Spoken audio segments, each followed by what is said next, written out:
Hello student, यह एक बहुत ही इम्पोर्टेंट टॉपिक है जो आपके सामने मैं लेके आया हूँ।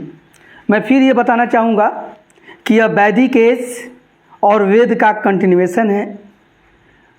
वेद और वैदिक एज पर ये चौथा लेक्चर होने जा रहा है और वेद और वैदिक एज में हम वेदों के बारे में सामान्य परिचय दिए हैं जो इसके एक तरीके से भूमिका है। और उसके बाद ऋग वैदिक काल चल रहा है, जो ऋग्वेद और ऋग वैदिक एज है, उसी को हम लोग पूर्व वैदिक कालीन एज भी बोलते हैं या पूर्व वैदिक कालीन भी बोलते हैं। और इस समय का राजनीतिक जीवन और प्रशासन पर यहाँ पर हम चर्चा करेंगे।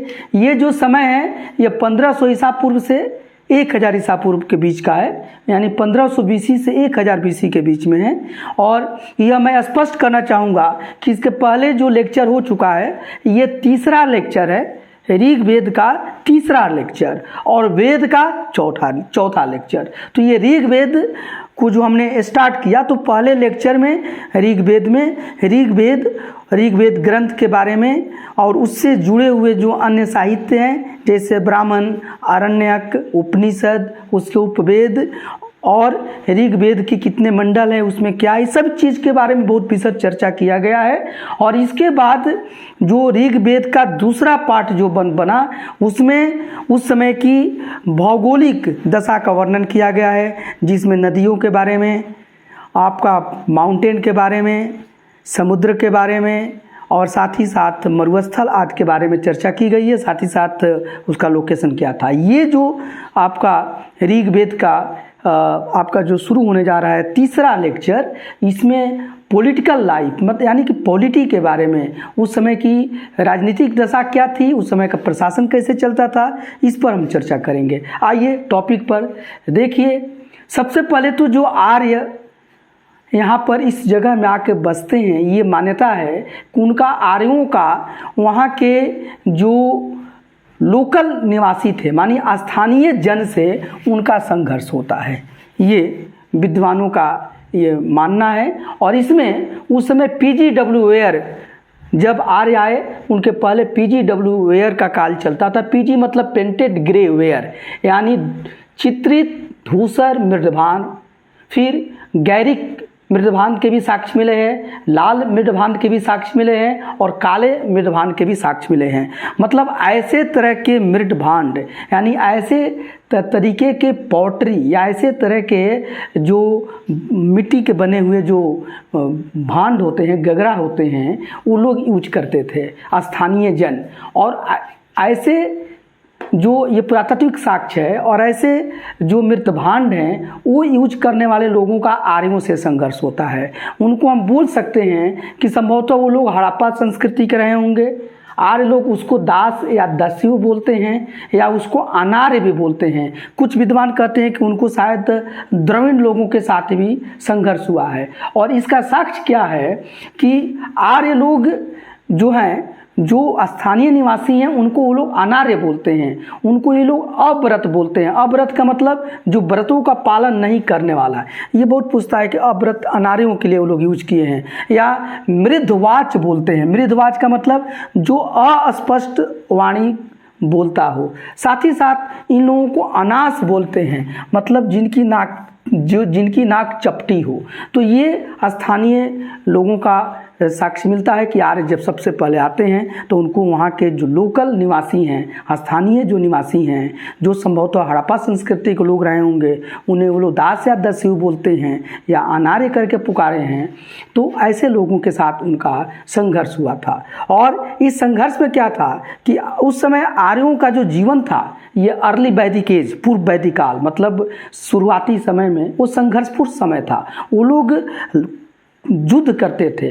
किससे युद्ध करते थे? उनकी युद्ध अपने कबीले में भी वर्चस्व स्थापित करने के लिए होती थी। और साथ ही साथ उनका युद्ध जो स्थानीय अनार्य लोग हैं या स्थानीय दास दस्यु हैं, उनसे भी उनकी युद्ध होती थी युद्ध। और इसीलिए उस समय का ऋग वैदिक काल का जो सबसे प्रमुख देवता है उसको इंद्र बोला जाता है। और इंद्र का वर्णन ऋग्वेद में 250 बार 250 टाइम्स इंद्र का आया है। सबसे ज़्यादा अगर किसी देवता का ऋग्वेद में उल्लेख है तो वह इंद्र हैं। और इंद्र को पुरंदर कहा जाता था। पुरंदर मतलब जो पूर यहाँ फोर्ट या दुर्ग से मतलब है कि जो दुर्ग को तोड़ने वाला है। और तो ये स्पष्ट बताता है कि उस समय जो हड़प्पा कल्चर के, हड़प्पा सभ्यता के या सिंधु घाटी सभ्यता के लोग जो थे वो लोग दुर्गों में रहते थे, पुरों में रहते थे, तो संभवतः इसीलिए इनको पुरंदर कहा गया होगा। उस समय एक बहुत इम्पोर्टेंट एक अस्त्र का चर्चा आता है, उल्लेख है ऋग्वेद में, वह है पूर चरिष्णु। देखिए पूर चरिष्णु, इसका मतलब है पुरों या दुर्गों को तोड़ने वाला। तो ये लोग काम करते थे। और आर्य लोग जब युद्ध किए हैं वहाँ पर, तो इनके युद्ध में यहाँ पर हम देखते हैं कि जो सबसे ज़्यादा इनको जिससे ये लाभ होता है युद्ध में, वह अश्वचालित रथों से। इनका ये लोग बहुत मानते थे। ये मानते हैं कि हमारे युद्ध का, या इतिहासकार मानते हैं कि इनका जो युद्ध हुआ ये अश्वचालित रथ थे, क्योंकि इनके पहले जो स्थानीय लोग थे वो शांति प्रिय थे, वो शहरी सभ्यता थी, और इसलिए वो लोग, और उनके पास इस तरह के ये रथ नहीं हुआ करते थे जो घोड़ों से चलते थे ये। और इसीलिए आर्यों का जो सबसे प्रिय पशु है वो घोड़ा है। तो अश्वचालित रथ उनके विजय में, आर्यों का स्थानीय लोगों के ऊपर विजय में मुख्य भूमिका निभाया है। साथ ही साथ वो लोग कांसे का उपकरण उपयोग में लाते थे। और ऐसे भी जो ये अर्ली वैदिक एज है, यह कांस्यकालीन सभ्यता है, ब्रोंज एज सिविलाइजेशन है, क्योंकि लोहे का आविष्कार उत्तर वैदिक काल में हुआ है 1000 BC के आसपास में। इसी के साथ साथ ये लोग जो कांसे का उपकरण संभवतः इनके पास होता था, उसमें बर्छी है, भाला है, फरसा है, कुल्हाड़ी है, तलवार है, ये सब इनका होता था हथियार के रूप में। और ये हथियार उस समय ऋग्वैदिक काल में इनका था। और ये जो युद्ध करते थे, मतलब आर्य लोग अपनी वर्चस्व का स्थापित करने के लिए, चाहे स्थानीय जनों के साथ या आपस में भी जो इनकी कबीलाई युद्ध होती थी, तो ये सब उपकरण इनके काम आते थे। साथ ही साथ ये वाण का ये उपयोग करते थे। और इनके वाण जो थे वो 2 तरह के थे। ये एक तो विषाक्त होते थे और उस पर सिंह के सिरा लगा होता था या मुख जैसा, और ये बहुत ही घातक होता था। साथ ही साथ ये इनका कुछ जो होता था वो तांबे के मुख वाला भी बाण होते थे। उस समय जो ये आर्य थे या ऋग्वैदिक कालीन जो लोग थे, वो युद्ध करते समय वर्मन का उपयोग करते थे। ये ऋग्वेद में उल्लेख आया, वर्मन यानी कि कवच का ये उपयोग करते थे, और इस तरीके से युद्ध में जाते थे और इनकी विजय हुई है स्थानीय लोगों पर। एक चर्चा है कि हाथी का ये लोग उपयोग नहीं करते थे, क्योंकि हाथी का चर्चा नहीं आया है युद्ध में। ये बाद के समय में युद्ध में घोड़ों के साथ साथ हाथी का भी उपयोग होने लगा है। इन लोगों को स्टैंडिंग आर्मी नहीं थी, मतलब अस्थाई सेना नहीं थी। ये कबीलाई लोग आपस में ही अपनी सेना को, नागरिकों से लेकर ही इनकी सिविलियन आर्मी होती थी, और उससे ये लोग युद्ध लड़ते थे। अब हम थोड़ा सा हम ये समझे कि शुरू में जो कबायली राज्य व्यवस्था थी, वह जो इनकी राज्य व्यवस्था थी शुरू में वो कबायली थी। मतलब कि बड़े बड़े राज्य व्यवस्था का यहाँ पर अभी प्रचलन नहीं था या उदय विकास नहीं हो पाया था। कबायली राज्य व्यवस्था थी, और सबसे जो छोटा यूनिट इन लोगों का होता था। ऐसे किसी भी समाज का जो सबसे स्मॉलेस्ट जो हो, वो परिवार से ही चलता है। कई परिवार मिलकर एक यूनिट से बनकर फिर अगला यूनिट बनता है। तो परिवार में उसमें प्रतिसत्तात्मक समाज था।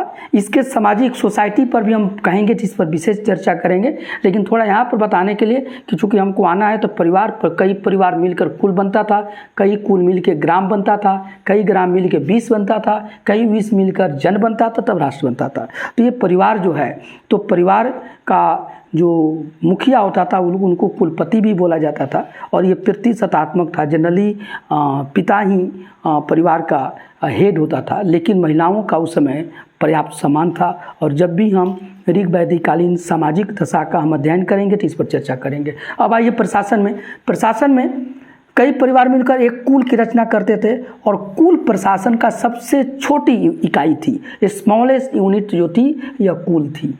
कई कुल मिलकर ग्राम का ये ग्राम बनता था। और उस समय का जो ग्राम होता था वो मूवेबल था, चलयमान था, मतलब कि ग्राम स्थिर नहीं था।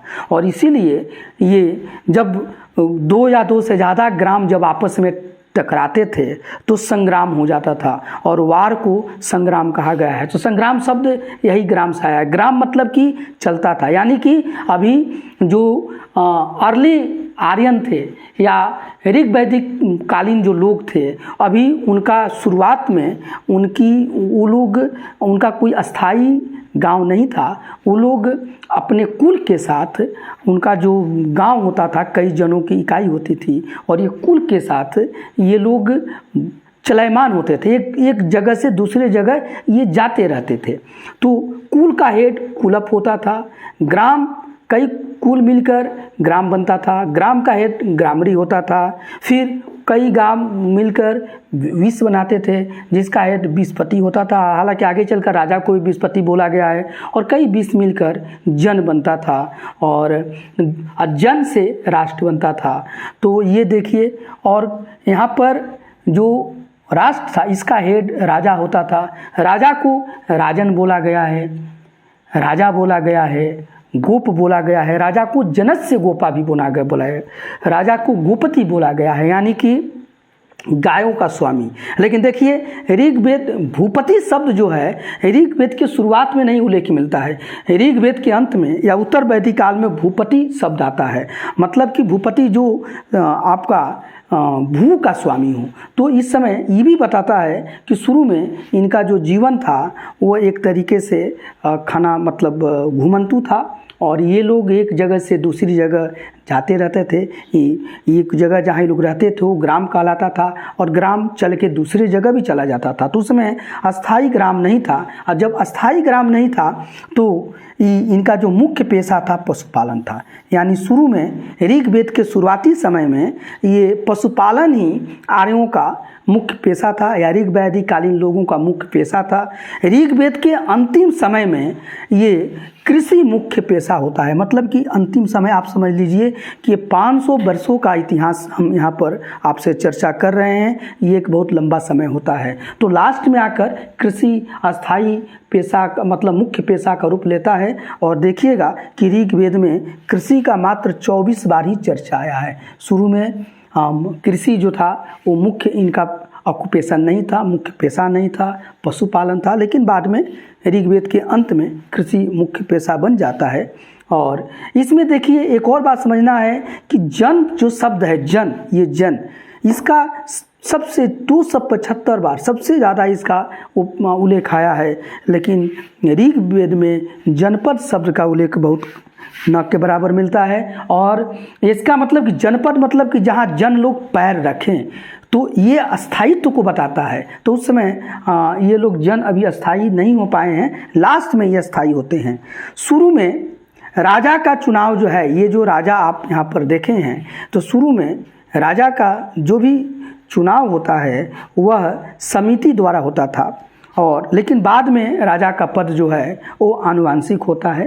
राजा का जो अधिकार था वो असीमित नहीं था, राजा का सीमित अधिकार था। और राजा पर कंट्रोल किसका था? तो राजा पर कंट्रोल था सभा का, समिति का, विद का, ये विदत का या गण का, ये कबीलाई संस्थाओं का नाम है। इसका भी आपसे हम चर्चा करेंगे, इन सबों के बारे में बहुत परीक्षाओं में पूछा जाता है। राजा एक तरह से अपने कबीले का सैनिक नेता होता था, वो युद्धों का संचालन करता था। राजा मवेशियों का भी संरक्षक होता था और अपने कबीले के मवेशियों की रक्षा करता था।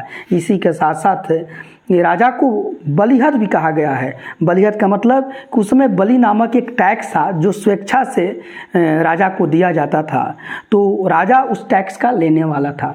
और ये एक और बात है कि ऋग वैदिक काल में उस समय जो एक राजा का डिवाइन थ्योरी है, इसका मतलब कि राजा ईश्वर का प्रतिनिधि होता है, राजा में दैवी शक्ति होती है, ऐसी विचारधारा का कहीं उल्लेख नहीं मिलता है, और उस समय की इस तरह की विचारधारा नहीं थी।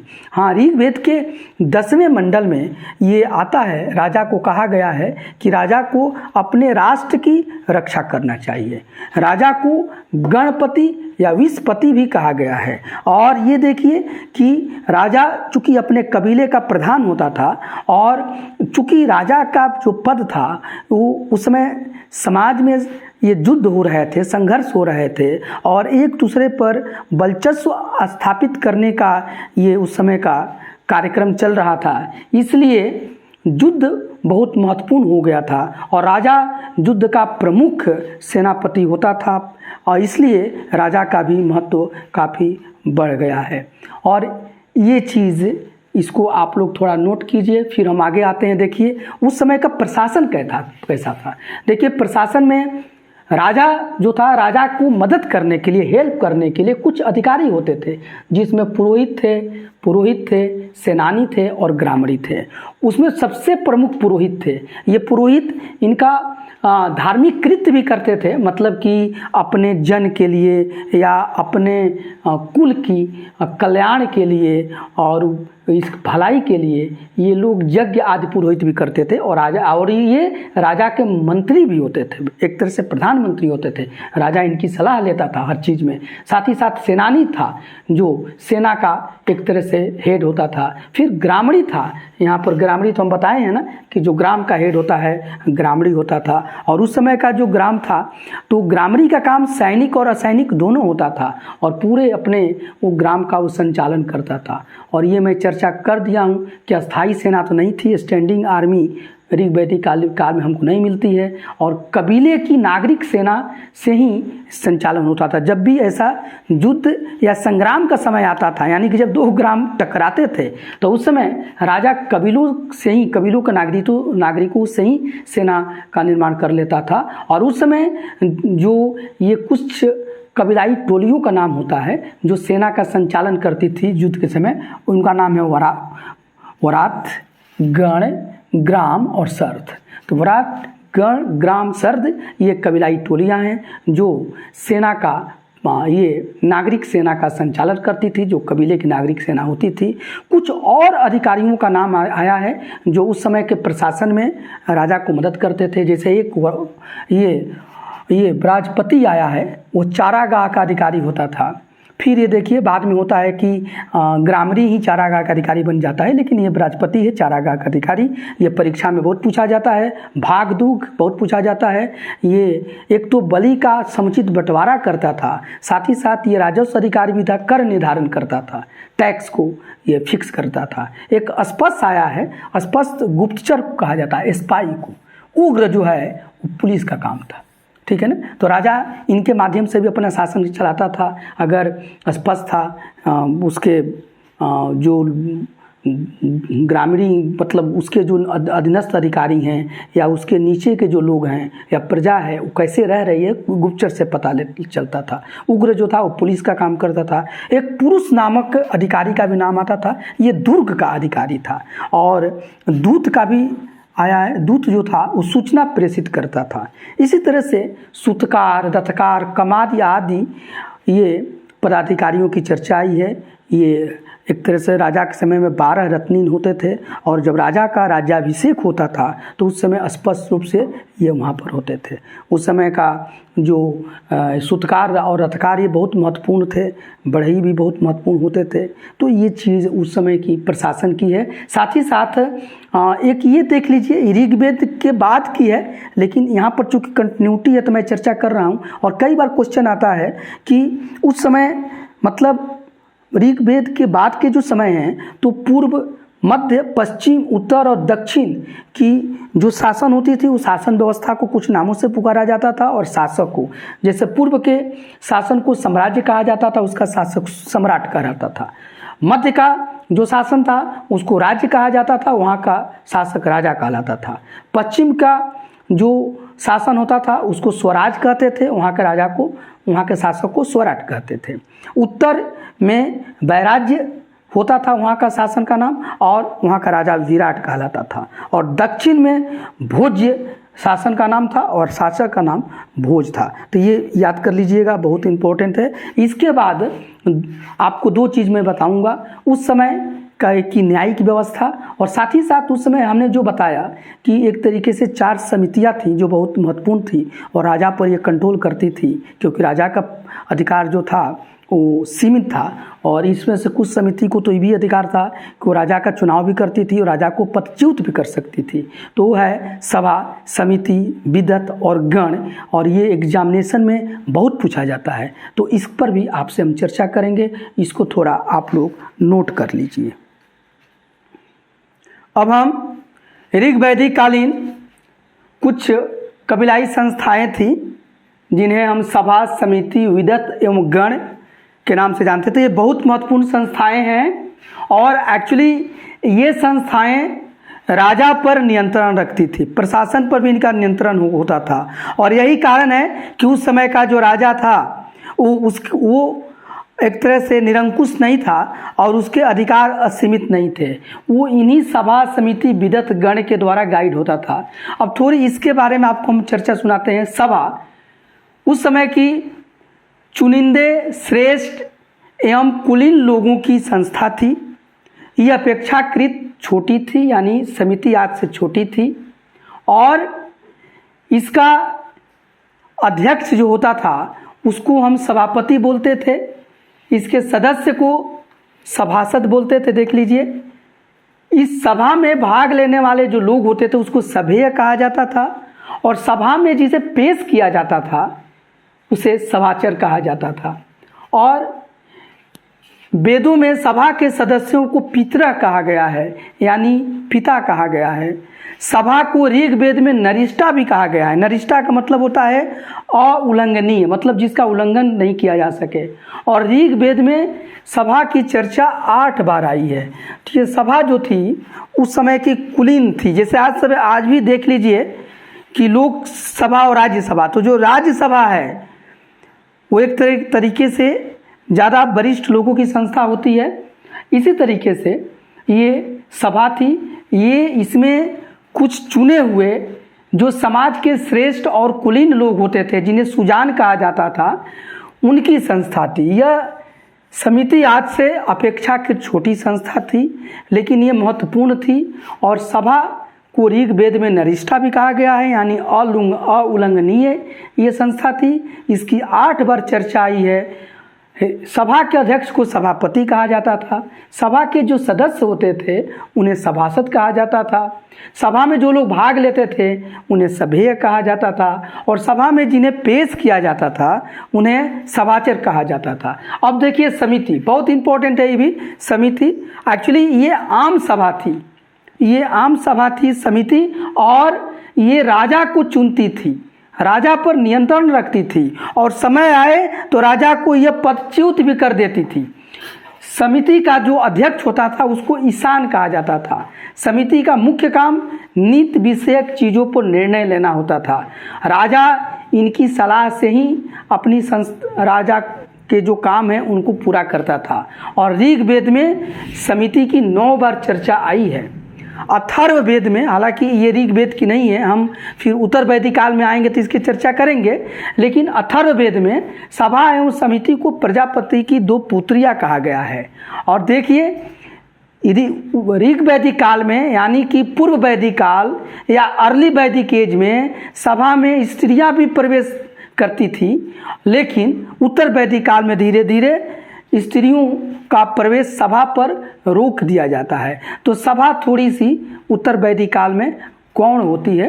और इसके बाद देखिए विदत एक है, उस समय की ये सर्वाधिक प्राचीन संस्था थी, और इसमें स्त्री पुरुष दोनों भाग लेते थे।